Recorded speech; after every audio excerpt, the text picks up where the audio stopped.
ನಮಸ್ಕಾರ ಸ್ನೇಹಿತರೆ, ತಮ್ಮೆಲ್ಲರಿಗೂ SRG 5 ಯೂಟ್ಯೂಬ್ ಚಾನಲ್ಗೆ ಸ್ವಾಗತ. ಇವತ್ತಿಗೆ ಅಮೇರಿಕಾ, ಇಸ್ರೇಲ್, ಇರಾನ್ ಯುದ್ಧ ಇವತ್ತಿಗೆ 27 ದಿನ ಆಯಿತು. 27 ದಿನದಲ್ಲಿ ಅಮೇರಿಕಾ ತುಂಬ ಕಳ್ಕೊಂಡಿದೆ ಅಂತ ಹೇಳಕ್ಕೆ ಇಷ್ಟಪಡ್ತೀನಿ. ಅಮೇರಿಕಾ, ಇಸ್ರೇಲ್ ಆಯಿತು ಅಂತಂದು ತುಂಬ ಕಳ್ಕೊಂಡಿದೆ. ಇರಾನ್ ಕೂಡ ಕಳೆದುಕೊಂಡಿದೆ. ಇರಾನ್ಗೆ ಇದು ಒಂದು ಮಾಡು ಮಡಿ ಅನ್ನುವಂಥ ಒಂದು ಯುದ್ಧ. ಇದು ಯುದ್ಧ ಮಾಡಬೇಕು ಇಲ್ಲ ಸಾಯಬೇಕು ಯುದ್ಧ. ಅಮೇರಿಕಾ ಇಸ್ರೇಲ್ಗೆ ಇದು ಪ್ರತಿಷ್ಠಿತೆಯ ಯುದ್ಧ. ಇದು ಗೆದ್ರೇ ಅದು ಸೂಪರ್ ಪವರ್ ಅನಿಸ್ಕೊಳ್ಳೋದು ಜಗತ್ತಿನ ಮುಂದೆ, ಇಲ್ಲ ಅಂದರೆ ಇಲ್ಲ. ಸರಿನಾ ಸ್ನೇಹಿತರೆ?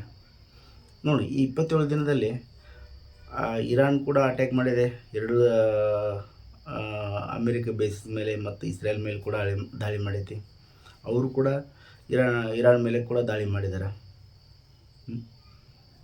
ಇನ್ನೊಂದೇನಪ್ಪ ಅಂದರೆ ಇವತ್ತಿನ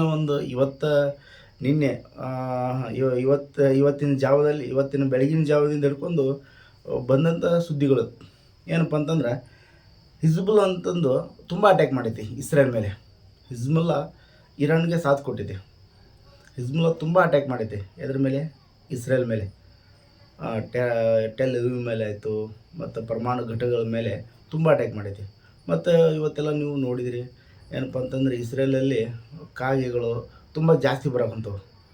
ಯುದ್ಧ ಆ ಕಾಗೆ ರೀಲ್ಸಲ್ಲಿ ನೋಡ್ತಾ ಇದ್ರಿ, ನ್ಯೂಸಲ್ಲಿ ಕೂಡ ನೋಡಿದಿರಿ ನೀವು. ಇಸ್ರೇಲಲ್ಲಿ ಕಾಗೆಗಳು ತುಂಬ ಶಹರದಲ್ಲಿ ಹರಡ್ತಾ ಇದ್ದವು, ಗುಂಪು ಗಟ್ಟಲೆ. ಅದು ಅವರ ಒಂದು ಏನಂತಾರಲ್ಲ, ಅಶುಭ ಶಕುನ ಅಂತ ಎಲ್ಲ ಹೇಳ್ತಾ ಇದ್ದಾರೆ. ನೋಡೋಣ ಏನಾಗುತ್ತೋ ಗೊತ್ತಿಲ್ಲ. ಆ ಥರ ಅಶುಭ ಶಕುನ ಆಗೇ ಆಗುತ್ತೆ ಅವ್ರಿಗೆ. ಇವತ್ತು ಬೆಳಗಿನ ಜಾವದಲ್ಲಿ ಏನಪ್ಪ ಅಂತ ಒಂದು ಮೀಟಿಂಗ್ ನಡೆಯುತ್ತೆ. ಇಲ್ಲಿ US ಅಲ್ಲಿ ಒಂದು ಮೀಟಿಂಗ್ ನಡೆಯುತ್ತೆ. ಅದರಲ್ಲಿ ಇಸ್ರೇಲ್ ರಕ್ಷಣಾ ಸಚಿವರು ಹೋಗಿರ್ತಾರೆ ಅಲ್ಲಿಗೆ. ಜನರನ್ನ ಯಾವ ಥರ ರಕ್ಷಿಸಬೇಕು ಅನ್ನೋದ್ರ ಬಗ್ಗೆ ಅವರೆಲ್ಲ ಮೀಟಿಂಗ್ ಮಾಡ್ತಾ ಇರ್ತಾರೆ. ಅವನು ಇಸ್ರೇಲ್ ರಕ್ಷಣಾ ಸಚಿವರು ಇರ್ತಾರಲ್ಲ, ಅಲಾರಾಮ್ ತೊಗೊಂಡಿರ್ತಾನೆ ಅವನು.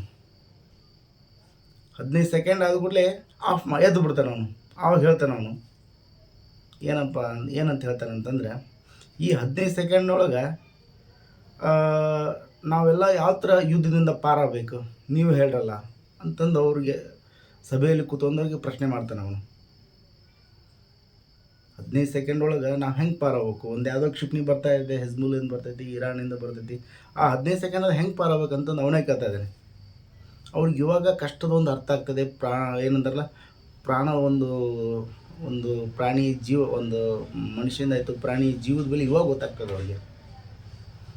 ಯಾಕೆ ಹೋದ ವರ್ಷ ಗಾಜಾದ ಮೇಲೆ, ಫೆಲಿಸ್ತೀನ್ ಮೇಲೆ ತುಂಬ ಸಾವಿರಾರು ಮಕ್ಕಳನ್ನ ನರಮೇಧ ಮಾಡಿದರು. ಅವಾಗ ಗೊತ್ತಾಗಲಿಲ್ಲ ಇಸ್ರೇಲಿಗೆ. ಗಾಜಾದಲ್ಲಿ ಇವಾಗ ಏನಂತಾರಲ್ಲ, ಮನೆಗಳು ಕೂಡ ಇಲ್ಲ.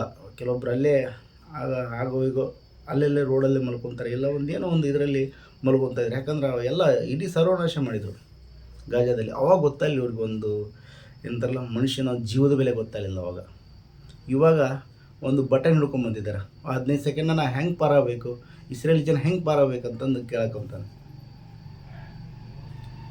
ಅವಾಗ ಗೊತ್ತಾಗಲಿಲ್ಲ ಅವ್ರಿಗೆ. ಸರಿ ವೀಕ್ಷಕರೇ, ನೀವೇ ಹೇಳಿ ಇದ್ರ ಬಗ್ಗೆ.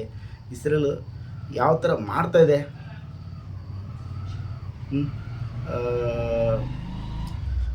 ಏನಂತಾರಲ್ಲ, ಅದ್ರ ಬಗ್ಗೆ ಪದಗಳು ಸಿಗಲ್ಲ. ಇಸ್ರೇಲ್ ಬಗ್ಗೆ ಮಾತಾಡೋಕ್ಕೆ ಪದಗಳು ಸಿಗಲ್ಲ. ಆ ಥರ ಕ್ರೂರವಾಗಿ ನಡ್ಕೊಳ್ತಾ ಇದೆ.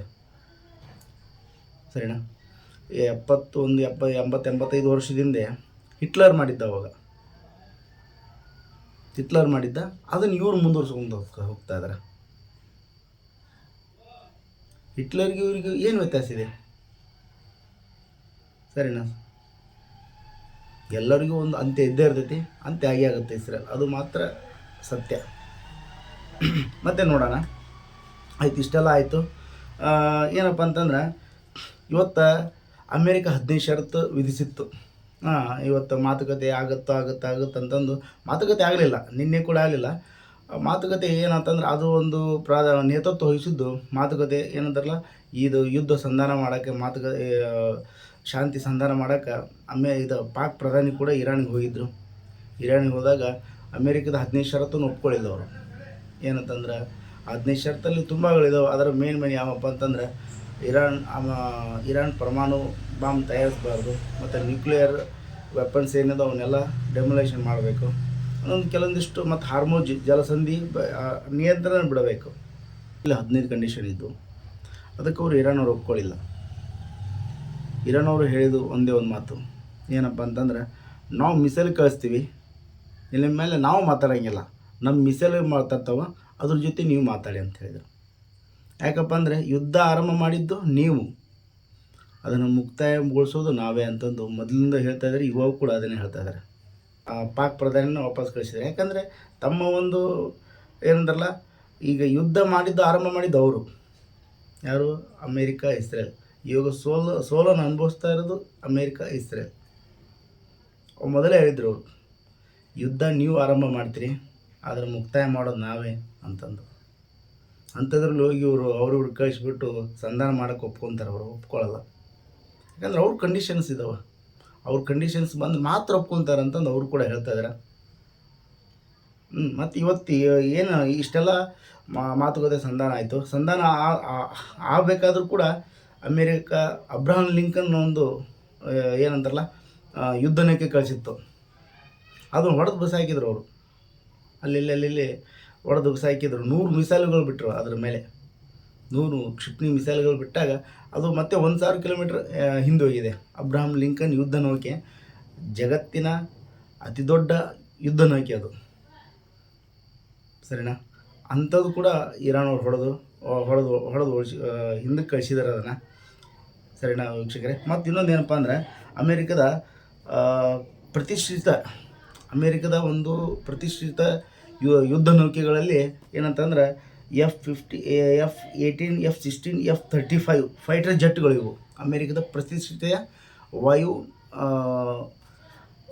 ವಾಯು ಫೈಟರ್ಗಳಿವು. ಅಂಥವನ್ನ ಇರಾನ್ ಹೊಡೆದು ಓಡಿಸಿದೆ. ಅದಕ್ಕೆ ಏನಂತಂದ್ರೆ ಇರಾನ್ ಕೂಡ ಅಂಥವನ್ನ ಕ್ಷಿಪಣಿ ದಾಳಿ ಮೂಲಕ ಅವನು ಹೊಡೆದು ಉರುಳಿಸಿದೆ.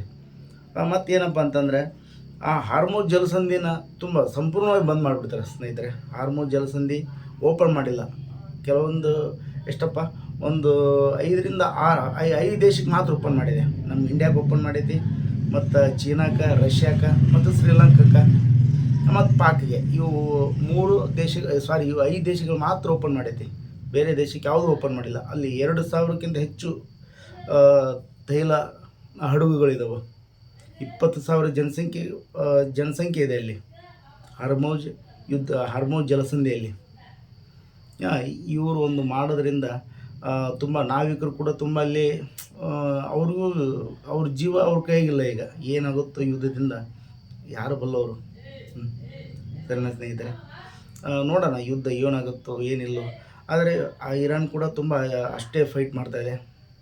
ಇರಾನ್ ಕೂಡ ಹಿಂದೆ ಸರಿದಿಲ್ಲ, ಮತ್ತು ಅಮೇರಿಕದ ಕೆಲವೊಂದು ಷರತ್ತುಗಳಿಗೆ ಅವರು ಒಪ್ಕೊಂಡಿಲ್ಲ.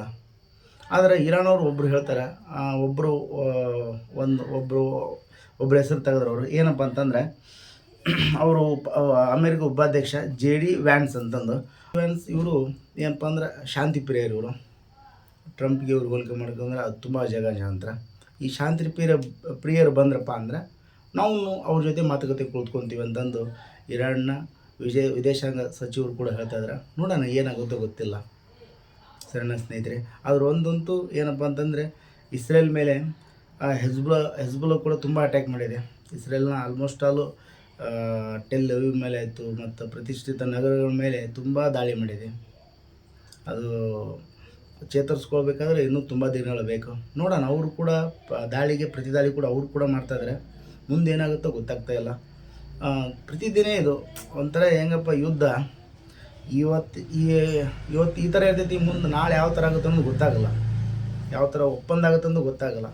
ಆದರೆ ಇಲ್ಲಿವರೆಗೆ ಬಂದಂಥ ಮಾಹಿತಿ ಏನಪ್ಪ ಅಂತಂದರೆ ಅಮೇರಿಕಕ್ಕೆ ಯಾವುದೇ ಥರ ಅವರ ಷರತ್ತಿಗೆ ಒಪ್ಕೊಂಡಿಲ್ಲ ಇರಾನ್.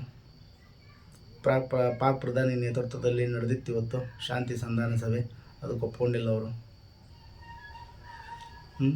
ಅದಕ್ಕೆ ಒಪ್ಕೊಂಡಿಲ್ಲ. ಮತ್ತು ಮುಂದೆ ನೋಡೋಣ. JD ವ್ಯಾನ್ಸ್ ಅವ್ರು ಬಂದ್ರಪ್ಪ ಅಂದರೆ ಮುಂದೆ ಏನಾಗುತ್ತೋ ಗೊತ್ತಿಲ್ಲ. ಇಲ್ಲಿವರೆಗೂ ನಡೆದಿದೆ ಸ್ನೇಹಿತರೆ. ಮತ್ತು ಇನ್ನೊಂದು ಏನಪ್ಪ ಅಂತಂದರೆ ಅಮೇರಿಕದವರು ಆಲ್ರೆಡಿ ಭೂಮಿ ಮೇಲೆ ಯುದ್ಧ ಮಾಡೋಕೆ ಒಂದು 15,000-20,000 ಜನರನ್ನ ಸೈನಿಕರನ್ನ ನಿಯೋಜನೆ ಮಾಡಕ್ಕೆ ಕುಂತಾರೆ.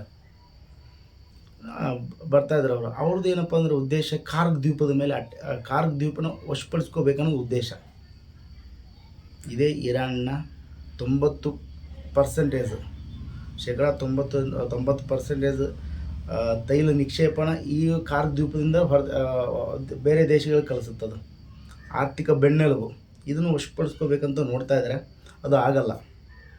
ಅವರೇ ಹೇಳ್ತಾ ಇದ್ದಾರೆ, ಇರಾನ್ನವರು IRGC ಹೇಳ್ತಾ ಇದ್ದಾರೆ, ನೀವು ನಮ್ಮ ಸಮೀಪ ಬನ್ನಿ ಅಂತ ಇದ್ದಾರೆ ಅವರು. ಇನ್ನೂ ಸಮೀಪ ಬನ್ನಿ ಅಂತಂದ್ರೆ ಆಲ್ರೆಡಿ ಅಬ್ರಹಾಂ ಲಿಂಕನ್, ಅಮೇರಿಕದ ಪ್ರತಿಷ್ಠಿತ ನೌಕಾದಳ ಅದು ಆಲ್ರೆಡಿ ಅದು ಓಡಿಸ್ಕೊಂಡು ಮತ್ತೆ ಹಿಂದೆ ಹೋಗಿದೆ. ಆಲ್ರೆಡಿ 1,000 ಕಿಲೋಮೀಟ್ರ್ ಹಿಂದೆ ಹೋಗಿದೆ. ಮತ್ತು ಸೈನಿಕರು ಬರ್ರಿ ಅಂತ ಇದ್ದಾರೆ. ನೋಡೋಣ ಮುಂದೆ ಏನಾಗುತ್ತೋ ಗೊತ್ತಾಗ್ತಲ್ಲ ಸ್ನೇಹಿತರೆ.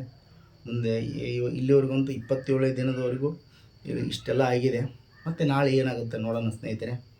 ಈ ಒಂದು ವಿಡಿಯೋ ಬಗ್ಗೆ ನಿಮ್ಮ ಮನಸ್ಸಿನ ಕಮೆಂಟ್ ಮುಖಾಂತರ ತಿಳಿಸಿ. ಮತ್ತೆ ಮುಂದಿನ ಸಿಗೋಣ. ಎಲ್ಲರಿಗೂ ನಮಸ್ಕಾರ.